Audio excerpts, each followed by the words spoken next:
First thanks పాపం, మీరు ఎంత టైం వరకు ఉన్నారు. ఇప్పుడే కార్యక్రమాలన్నీ ముగిసినాయి. మా ప్రెసిడెంట్ ఎగ్జిబిటర్ సెక్టార్ నుంచి సురేష్ బాబు గారు ఫస్ట్ 1 ఇయర్ ఆయన ప్రెసిడెంట్గా ఉంటారు.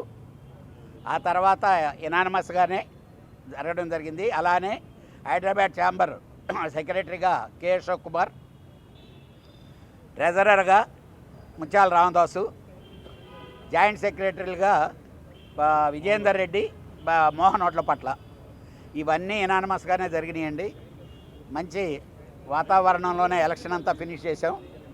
బట్ ఓన్లీ వన్ ఫీల్, నేను చాలా బ్యాడ్గా ఫీల్ అయ్యాను ఈరోజు.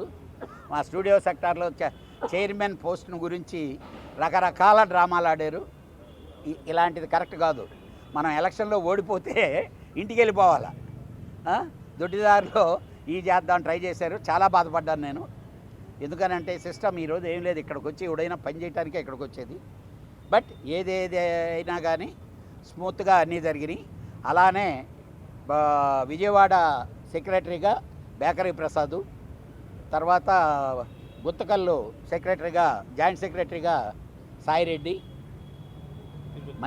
తిరుపతి మావాడు వాడి పేరు నాగార్జున, అలానే వైజాగ్ మూర్తి, వైజాగ్ అండి. టోటల్గా ఆల్ ఆఫీస్ బేరర్స్ సినానమస్గా చేయటం జరిగింది సక్సెస్ఫుల్. అదే మా నాగవంశీ ఒక్క దెబ్బకు రెండు కాయలు రాలినాయి. సితారా ఎంటర్టైన్మెంట్ నాగవంశీ పోరాడి ఎలక్షన్లో ఈసీ మెంబర్గా గెలిచాడు. మా ప్రొడ్యూసర్స్ తరఫున వైస్ ప్రెసిడెంట్ కూడా అయ్యాడు. థ్యాంక్స్ టు మా వంశీకి. ఎందుకంటే పాపం వెరీ యాంగ్జైటీగా చేసాడు, కష్టపడ్డాడు. ఫస్ట్ మీ దెబ్బకు భయపడి బాగా కష్టపడ్డాడు.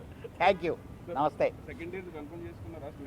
100% సెకండ్ ఇయర్ స్టూడియో సెక్టార్ నుంచి నేనే ప్రెసిడెంట్గా కంటెస్ట్ చేస్తున్నాను. Second year